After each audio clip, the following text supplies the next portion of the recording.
बिहार विधानसभा चुनाव में आखिरी दौर की वोटिंग होगी और इससे पहले मुख्यमंत्री नीतीश कुमार ने खेला है आखिरी दांव। जी हां, गुरुवार को पूर्णिया की एक रैली में नीतीश ने इस चुनाव को अपना आखिरी चुनाव बता दिया। इसके साथ ही बिहार के सियासी हलकों में इस बयान से खलबली मच गई। सवाल उठ रहे हैं कि क्या वाकई नीतीश रिटायर होने वाले हैं या फिर ये उनका कोई सोचा समझा सियासी दांव है।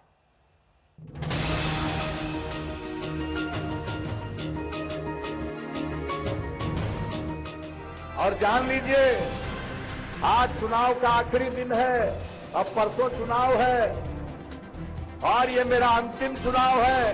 15 साल से बिहार की सत्ता संभाल रहे नीतीश कुमार ने अपने सियासी तरकश का आखिरी तीर छोड़ दिया है। बिहार चुनाव के तीसरे चरण के प्रचार के दौरान पूर्णिया की एक जनसभा में नीतीश कुमार ने ऐलान कर दिया कि उनका आखिरी चुनाव है।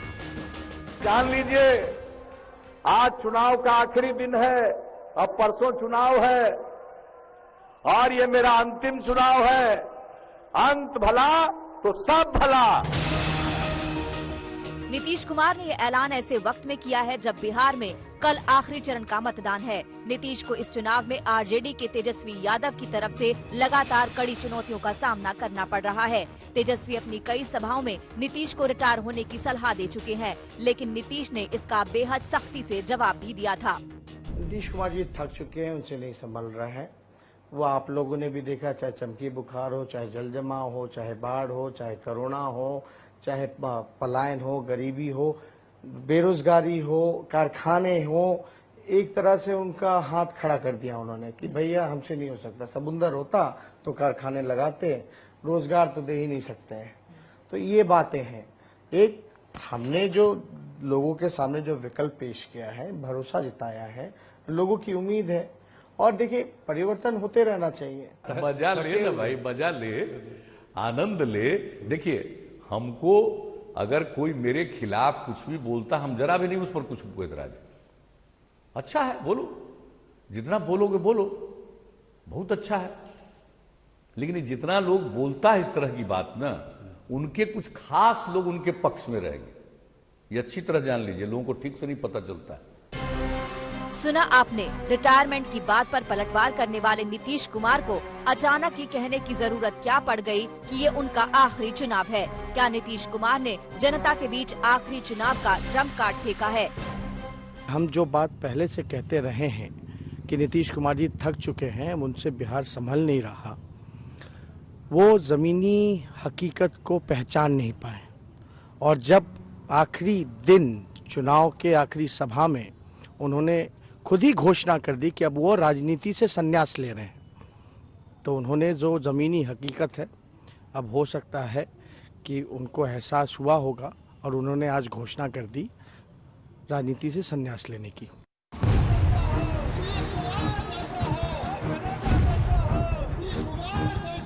नीतीश कुमार बिहार की राजनीति के धुरंधर नेता हैं। 15 साल से बिहार की सत्ता उन्हीं के इर्द गिर्द घूम रही है, लेकिन इस बार के चुनाव में नीतीश को जगह जगह विरोध का सामना करना पड़ रहा है। वर्ग के लोगों को दे रहे हैं और खूब फेंको, खूब फेंको, खूब फेंको, खूब फेंको, छोड़ दीजिए, छोड़ दीजिए, किसी पर ध्यान मत दीजिए। 2015 विधानसभा चुनावों में नीतीश कुमार और आरजेडी साथ साथ थे। तेजस्वी के साथ उनकी चाचा भतीजे की जोड़ी थी, लेकिन अचानक आरजेडी को झटका देकर नीतीश ने बीजेपी से हाथ मिला लिया। नीतीश के इस मास्टर स्ट्रोक से बिहार में समीकरण इस कदर बदले कि एक दूसरे के ध्रुव विरोधी नीतीश कुमार और नरेंद्र मोदी साथ चुनावी रैलियां कर रहे हैं। मोदी नीतीश के लिए वोट मांग रहे हैं। बीते दशक बिहार की आवश्यकताओं को पूरा करने के लिए था और नीतीश बाबू ने, उनकी पूरी टीम ने जी जान लगा करके एक के बाद एक बिहार के लोगों की आवश्यकताओं को पूरा करने के लिए कोई कसर नहीं छोड़ी। बिहार में नीतीश काल का शुरुआती हिस्सा विकास के नाम रहा। सड़कें बनी, बिजली ठीक हुई, कानून व्यवस्था के हालात भी बेहतर हुए। इससे उनकी सुशासन बाबू वाली छवि बनी। लेकिन रोजगार को लेकर राज्य से युवाओं का पलायन रोकने और राज्य में कल कारखाने के मोर्चे पर नीतीश कुछ ज्यादा नहीं कर पाए। इस चुनाव में ये बड़ा मुद्दा बन चुका है और ये मेरा अंतिम चुनाव है। ऐसे में नीतीश का ये कहना है कि उनका आखिरी चुनाव है, इसे आखिरी दाव के रूप में देखा जा रहा है। जान लीजिए, आज चुनाव का आखिरी दिन है, अब परसों चुनाव है और ये मेरा अंतिम चुनाव है। अंत भला तो सब भला। पूर्णिया से रोहित सिंह और पटना से मृत्युंजय श्रीवास्तव के साथ ब्यूरो रिपोर्ट आज तक। नीतीश कुमार के इस ऐलान पर लगातार राजनीतिक प्रतिक्रियाएं आ रही हैं। आइए आपको कुछ प्रतिक्रियाएं दिखाते हैं। भारतीय जनता पार्टी और जदयू ने हार स्वीकार कर ली है।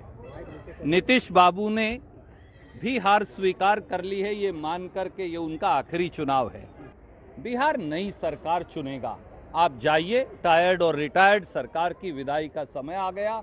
अब आप अलविदा कीजिए राजनीति को और एक नए नेतृत्व को बिहार में आने दीजिए। भारतीय जनता पार्टी ने तय किया है कि 75 वर्ष के उम्र से अधिक चुनाव नहीं लड़ेंगे।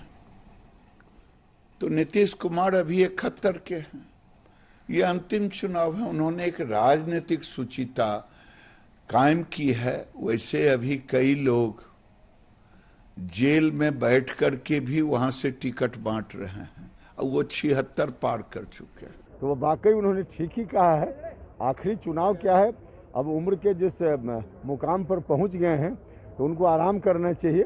उन्होंने मान ही लिया है, स्वीकार कर लिया है। तो हम तो यही आग्रह करेंगे बड़े भाई से कि अब उपेंद्र कुशवाहा छोटा भाई को आशीर्वाद दें और आराम करें, उनके लिए ही ठीक होगा। बड़ा नेता वही होता है जो अपने मुकामों को हासिल करने के बाद खुद उस अपने जगह से हटे। नीतीश कुमार को कोई हटा नहीं पाएगा, वो खुद हटेंगे और तब हटेंगे जब बिहार एक विकसित प्रदेश की श्रेणी में आ जाएगा। ये 5 वर्षों बाद 2025 में होगा, इसी की उन्होंने घोषणा की है।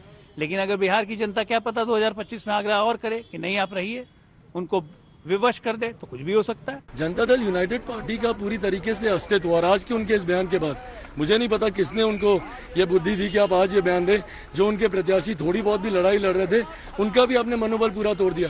जब रणभूमि से अगर नेता, लीडर ही अगर गद्दी छोड़कर अगर भाग जाए तो बाकी की भीड़ क्या करेगी, बाकी के लोग क्या करेंगे? तो आपके जो प्रत्याशी हैं उनकी तो हार आपने और ज्यादा सुनिश्चित कर दी। नीतीश जी ने लोगों का दिल से सेवा किया है और वो दिल से सबसे वोट मांग रहे हैं और ये बहुत बड़ा दिल है और बिहार नीतीश जी के, नरेंद्र मोदी जी के साथ। और अब बात अमित शाह के बंगाल दौरे की करेंगे। गृह मंत्री अमित शाह के पश्चिम बंगाल दौरे का आज दूसरा दिन है। कल वो बांकुरा में मौजूद थे, आज वो कोलकाता में कार्यक्रम में शिरकत करेंगे। इसकी शुरुआत दक्षिणेश्वर मंदिर से होगी, जहां सुबह 10 बजे पूजा अर्चना गृह मंत्री अमित शाह करेंगे। अमित शाह संगठन की एक बैठक में भी हिस्सा लेंगे। दोपहर 1:45 बजे वो प्रेस से भी वार्ता करेंगे। और इससे पहले आज तक ने अमित शाह से एक्सक्लूसिव बातचीत की। अमित शाह ने भरोसा दिलाया कि पश्चिम बंगाल में बीजेपी 2/3 बहुमत की सरकार बनाएगी। जब आप बंगाल की बात करते हैं तो जहां एक और टीएमसी से मुख्यमंत्री ममता बनर्जी हैं, बंगाल का चेहरा, भाजपा का चेहरा कौन होगा? दिल्ली की तरह बंगाल भी यही सवाल कर रहा है। जरूरत पड़ेगी तो चेहरा भी आ जाएगा, व्यक्ति भी आ जाएगा और विजय सुनिश्चित है। 2/3 बहुमत के साथ भारतीय जनता पार्टी यहाँ सरकार बनाने जा रही है। ममता दीदी इसको रोक नहीं सकते। सौरव गांगुली से बातचीत हो रही है? नहीं, अभी तो मेरी किसी से बातचीत नहीं हुई। हम बहुत सारे प्रदेश जीते हैं जहाँ पर चेहरा नहीं था, जैसे यूपी 300 सीट जीते, 3/4 बहुमत आया, हमारा कोई चेहरा नहीं था। बिहार में चुनाव है, कैसे देख रहे हैं? क्योंकि 15 साल की एंटी इनकम्बेंसी को नेगेट नहीं कर सकते हैं, तो वहीं आंकड़े आपके तहत, आपके नजरों में क्या है? नहीं, हम बहुत अच्छे बहुमत के साथ बिहार के अंदर सरकार बनाने जा रहे हैं। नीतीश बाबू के नेतृत्व में जंगल राज का पूरा परछाई बिहार पर से गया है और जब से मोदी जी आए हैं 6 साल से बिहार के अंदर बहुत सारे केंद्र, पहले जो अन्याय करता था यूपीए की सरकार, उसकी जगह मोदी जी की सरकार ने बिहार के विकास को बहुत आर्थिक मदद भी की है और रणनीतिक दृष्टि से भी बहुत मदद की है, जिससे बिहार ऊपर आए। और बिहार की जनता को इसका संज्ञान है। मुझे पूरा भरोसा है कि हम बहुत अच्छे बहुमत के साथ नीतीश जी के नेतृत्व में बिहार में एनडीए की सरकार बनने जा रही है। जब आप भीड़ की बात कर रहे हैं तो तेजस्वी यादव की रैली में लाखों की भीड़ आ रही है और 10 लाख की नौकरी भी उन्होंने वायदे कर दिए हैं उसके। कैसे देख रहे हैं इसको, क्योंकि भीड़ बढ़ती भीड़ क्या चिंता का विषय है आपके लिए? जरा भी चिंता का विषय नहीं है। देखिए, मैं इतना ही कहना चाहता हूं कि 10 लाख लोगों को सरकारी नौकरी देना, रोजगार देने की बात करते तो मैं समझ पाता था। सरकारी नौकरी देना, मुझे लगता है कि बिहार के बजट का आकार शायद उनको मालूम नहीं है। बिहार के बजट का आकार वो स्टडी कर लेते तो उनको मालूम पड़ता है, ये संभव ही नहीं है। मगर आज भी बिहार की जनता ना जंगल राज भूली है जो लालू जी के समय में थे, ना फिरौती करने वाले गैंग भूली है, ना नरसंहार भूली है, जिसमें 28, 30 लोगों को जाति के आधार पर हत्याएं कर दी जाती थी। ये सारी चीजें बिहार की जनता को जस की तस याद है और मुझे पूरा भरोसा है, मेरे पास जमीनी फीडबैक भी है, मेरे कार्यकर्ताओं से बात होती है, जदयू के नेताओं से बात होती है, हम पूर्ण बहुमत के साथ जीतने जा रहे हैं। और बात अमेरिकी राष्ट्रपति चुनाव की करेंगे। 3 नवंबर को चुनाव हुआ था और 2 दिन बीत चुके हैं, लेकिन अब भी अमेरिका का बिग बॉस कौन है ये तय होना बाकी है। कानूनी दांव-पेच और आरोप प्रत्यारोप के बीच वोटों की गिनती जारी है। जो बाइडेन मैजिक नंबर के काफी करीब पहुंच चुके हैं, लेकिन ट्रंप अभी भी जीत के दावे कर रहे हैं। चुनावी नतीजों का इंतजार कर रहा है अमेरिका सड़कों पर।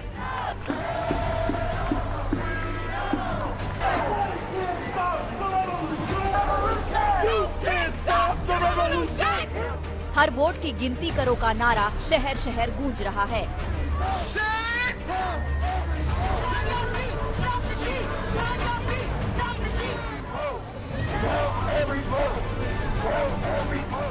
पहली बार अमेरिका के राष्ट्रपति चुनाव पर धांधली का आरोप हावी हो गया है।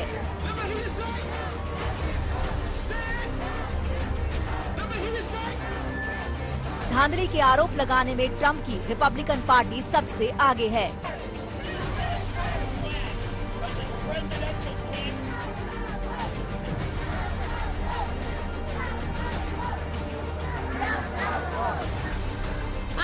It's not about Fox. It's about counting our votes. Count our votes. Count our votes.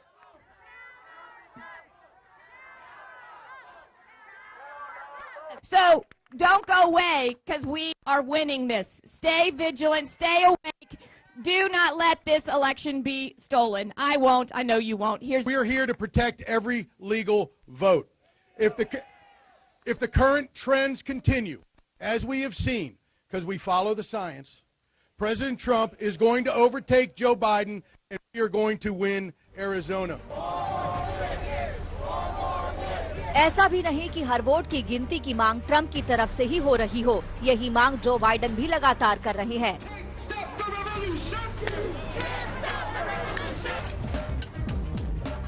In America, the vote is sacred. It's how people of this nation express their will. And it is the will of the voters, no one, not anything else, that chooses the President of the United States of America. So, each ballot must be counted. And that's what we're going to see going through now. And that's how it should be. इन आरोपों प्रत्यारोपों और प्रदर्शनों के बीच अमेरिकी राष्ट्रपति चुनाव किसी thrill film से कम नहीं है। आंकड़े लगातार बदल रहे हैं, लेकिन राष्ट्रपति ट्रंप लगातार पीछे चल रहे हैं। डेमोक्रेट प्रत्याशी जो बाइडेन को अब तक 253 इलेक्टोरल वोट मिले हैं, जबकि डोनाल्ड ट्रंप को 214, यानी बाइडेन व्हाइट हाउस से सिर्फ 17 कदम दूर हैं। हालांकि दावा दोनों तरफ से अपनी अपनी जीत का है। जीत के दावे अपनी अपनी जगह है, लेकिन सच्चाई ये है कि अभी किसी को जीत नहीं मिली है। सबकी निगाहें अमेरिका के 4 राज्यों पर टिकी है, जिनकी गिनती से तय हो जाएगा कि सबसे ताकतवर देश का बिग बॉस कौन होगा।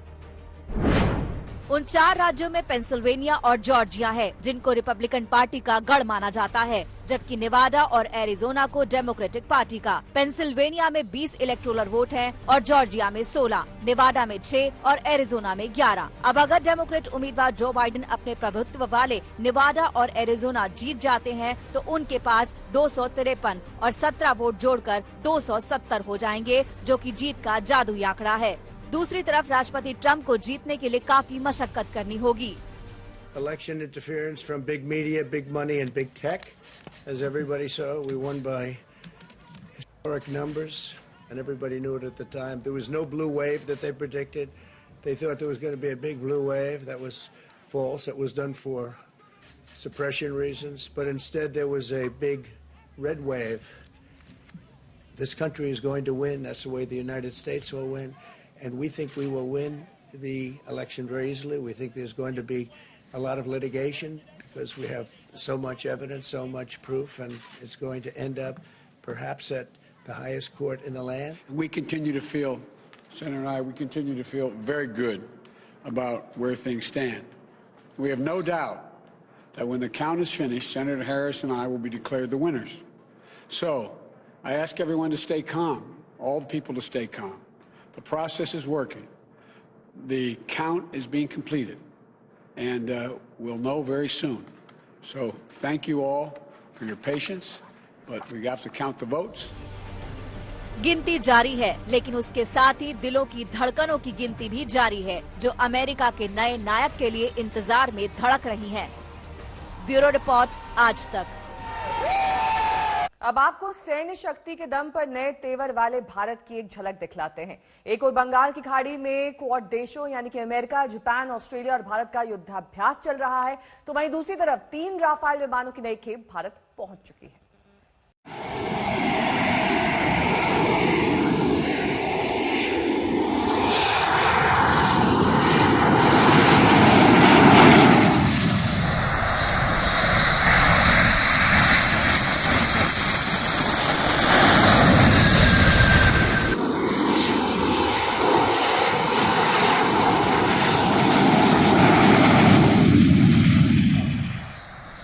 वायु शक्ति राफेल के 3 और विमानों ने भारत की माटी को नमन किया है। फ्रांस से 3700 नॉटिकल माइल्स का सफर तय करके ये तीनों राफेल गुजरात के जामनगर एयरबेस पर बुधवार रात पहुंचे थे।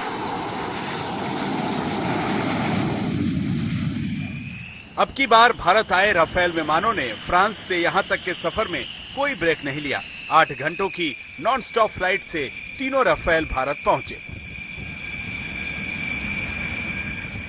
फ्रांस के स्ट्रेस एयरबेस से उड़े तीनों राफेल विमानों ने हवा में ही 3 बार रिफ्यूलिंग की।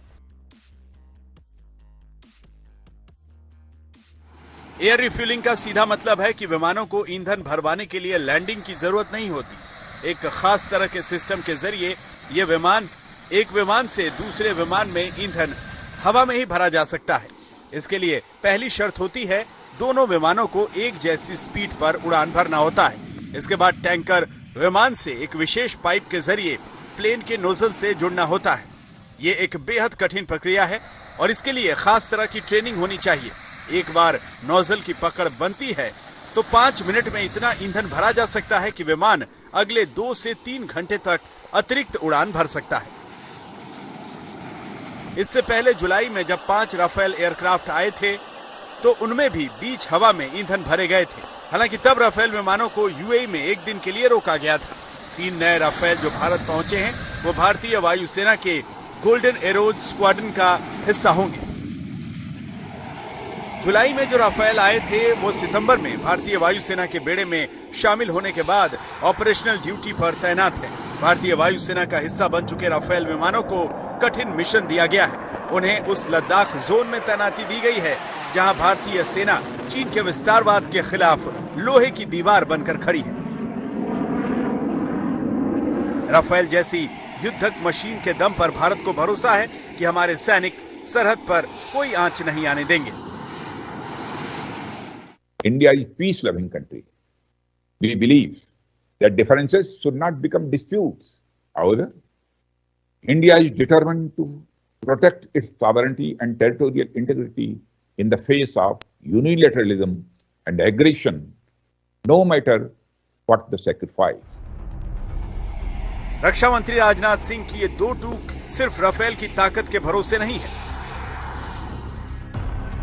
अमेरिका, जापान, ऑस्ट्रेलिया के साथ मिलकर भारत चतुर्भुज शक्ति संतुलन के तहत 4 दिनों का मालाबार नौसेना युद्धाभ्यास भी बंगाल की खाड़ी में कर रहा है।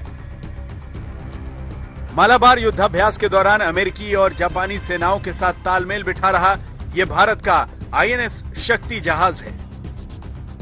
युद्धाभ्यास में शक्ति के अलावा भारत के रणविजय, शिवालिक, सुकन्या जहाजों के अलावा सिंधुराज युद्धपोत हिस्सा ले रहे हैं।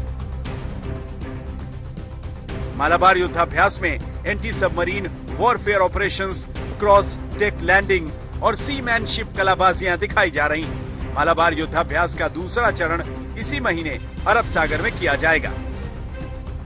दिल्ली से मंजीत सिंह नेगी के साथ आज तक ब्यूरो।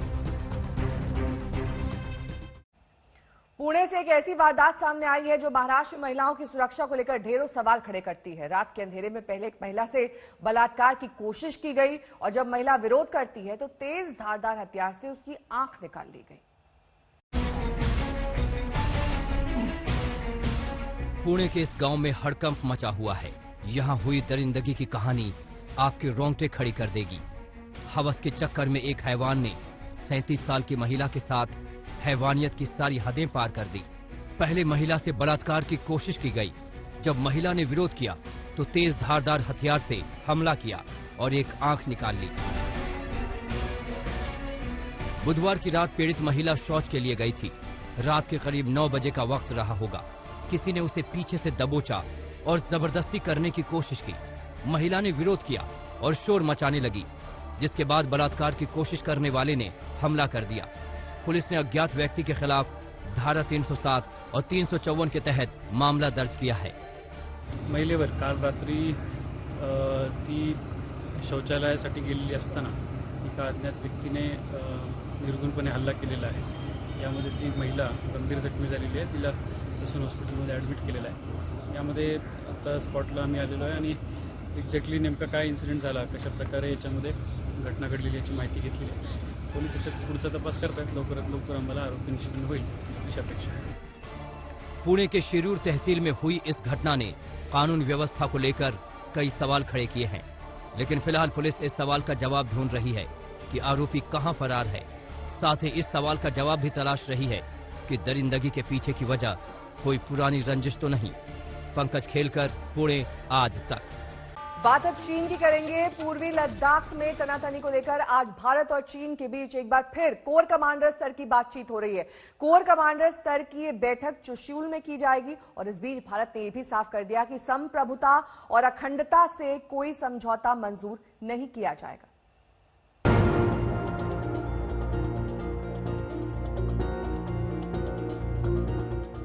बर्फ से ढके पहाड़ और शून्य से 20 डिग्री नीचे तापमान। एक तरफ दुश्मन की हल्की सी हरकत पर भी पैनी नजर और दूसरी तरफ बर्फीली आंधियों से मुकाबला।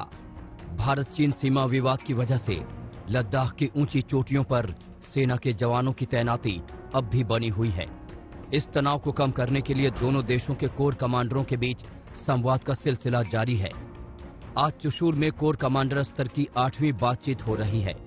बैठक में सीमा विवाद के समाधान पर चर्चा होनी है। चीन ने कुछ इलाकों में हथियार और टैंक वापस लेने का प्रस्ताव दिया था, लेकिन भारत ने साफ कर दिया है कि सभी विवादित इलाकों से चीनी सेना की पूरी तरह वापसी चाहता है। भारत ने फिर दोहराया है कि भारत शांति प्रिय देश है, लेकिन ये अपनी संप्रभुता और अखंडता के लिए किसी भी तरह की कुर्बानी देने के लिए तैयार है। India is peace-loving country. We believe that differences should not become disputes.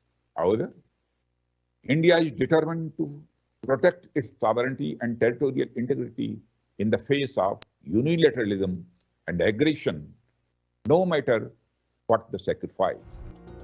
Bharat और चीन के बीच पूर्वी लद्दाख में पिछले 6 महीने से तनातनी का माहौल है।